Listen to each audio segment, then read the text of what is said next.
सजल घोष को भाजपा ने बरानगर विधानसभा क्षेत्र से उम्मीदवार बनाया है।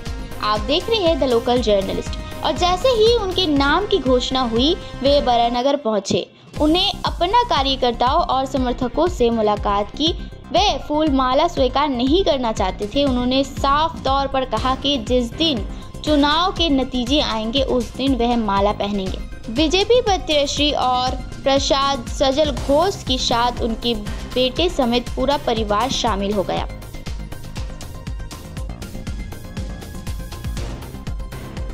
আমি বিশ্বাস করি বরানগরের মানুষ কখনোই চোরেদেরকে ভোট দেবে না।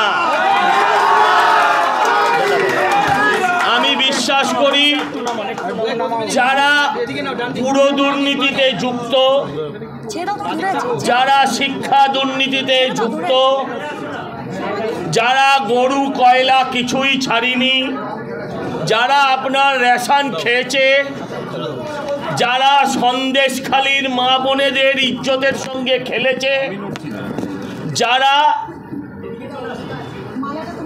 সন্দেশখালীতে মানুষের জমি লুট করেছে, যারা হাজার হাজার আমাদের তার মধ্যে বেশ কয়েকশো কর্মীকে যারা খুন করেছে, বাংলার মানুষ এই চোর এবং খুনিদের কিছুতেই ভোট দিতে পারে না। এখানে আমাকে অনেকে বলছিলেন এর গড় তাই গড় তার গড়। প্রথমে বলি গড় ভেঙে গেছে, ঘর ভেঙেও গেছে, গড়ও ভেঙেছে, ঘরও ভেঙেছে। প্রথমে এখানে এক মিনিট প্রথমে ছিলেন জ্যোতিবাবু, এখন তিনি সিপিএমের আর সে জ্যোতি নেই এখানে। তারপরে যারা ছিলেন, যিনি ছিলেন একমাত্র তৃণমূলের ভদ্রলোক, চোরদের সঙ্গে তিনিও বেশিক্ষণ অ্যাডজাস্ট করতে পারলেন না। তাই আমি অনুরোধ করব আপনাদের মাধ্যম দিয়ে, আজকে সবে আমার প্রথম এখানে রাজনৈতিকভাবে প্রার্থী হিসেবে আসা। আমি এখানে নতুন নয়, হয়তো সাধারণ মানুষের সাথে আমি এখানে মেশার সুযোগ পাইনি। আমি যখন বলতে লজ্জা লাগে, কিন্তু এটা সবাই জানে যে তাপস রায়ের 16 সালের নির্বাচনে আমার একটা দায়িত্ব এখানে ভূমিকা ছিল। তাছাড়া যারা ছাত্র রাজনীতি করে তাদের পাড়ায় পাড়ায় পকেটে পকেটে ব্যক্তিগতভাবেও কিছু লোকজন থাকে। আমি বিশ্বাস করি এই সামগ্রিক টোটাল এবং অরিজিৎ দার নেতৃত্বে আজকের দিনে পার্টি যথেষ্ট স্ট্রং। আমাদের এখানে সকলের শক্তি নিয়ে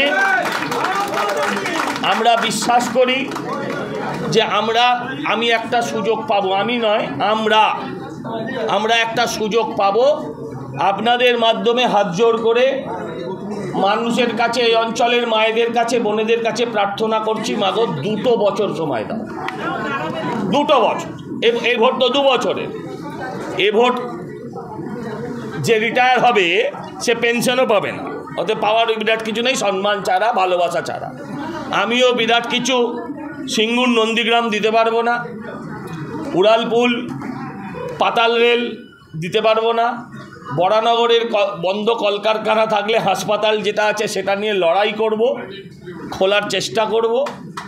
কিন্তু যেটা আমি অ্যাসিওর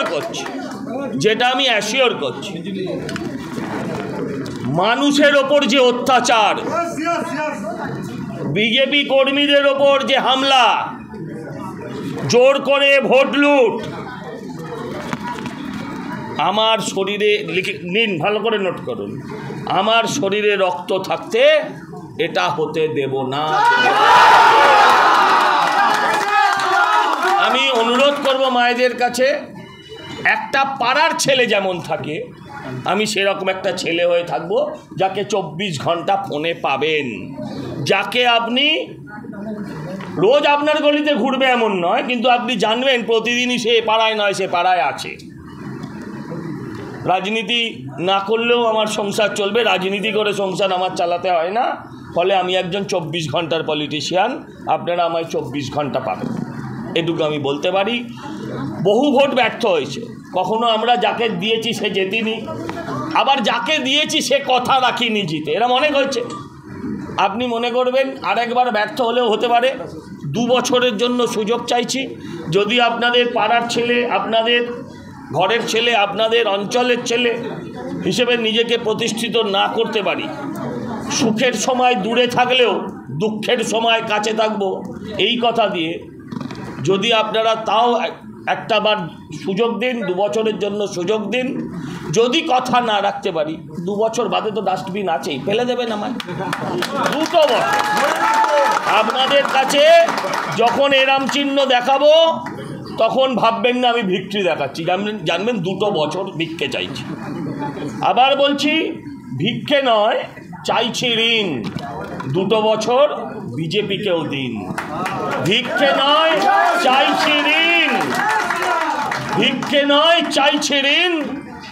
2 বছর দিন বদলানোর সময় দিন। ভিক্ষে নয়, চাইছি ঋণ। অত্যাচারকে বন্ধ করতে আমাদের একবার সময় দিন। ভিক্ষে নয়, চাইছি ঋণ। ভিক্ষে নয়, চাইছি ঋণ। এই সরকারের অবসানের আসছে দিন, সেই দিনকে ত্বরান্বিত করুন। আপনারা এক সময়টা লালগড় ছিল, নামই বরানগর ছিল, আসলে লালগড়, সেই গড় ভেঙে ধূলিসাৎ হয়ে গিয়েছে। এবারে এখান থেকেই পরিবর্তন হয়, পরিবর্তন এখান থেকেই হয়। আর আমি থাকি একটু দূরে, 30 মিনিট লাগে মোটরসাইকেলে আসতে। কালীঘাট আর নন্দীগ্রামের যত ডিফারেন্স তার থেকে অনেক কম। হ্যাঁ, আমি ইম্পোর্ট করে আনা নয়, ফরেনার নয়, দিল্লি থেকে অমুক জায়গা থেকে, তো গুজরাট থেকে আনা নয়, আমি পাশের পাড়ার। তো আমি আবেদন করব আপনাদের মায়েদের কাছে, এই অঞ্চলের ভোটারদের কাছে, যারা আমার সমবয়সী, আমার থেকে ছোট, সহযোগিতা চাই। 2 বছর থাকবো, শান্তিতে যাতে মানুষ ঘুমোতে পারে, অত্যাচার হবে না, এইটুকু আমার গ্যারেন্টি। এর বাইরে এক্ষুনি আমার দেওয়ার মতন কিছু নেই। আর বড় বড় প্রতিশ্রুতি আমি দিতে পারবো না। আমি থাকবো পাশে, থাকবো সাথে, এইটা কথা দিলাম।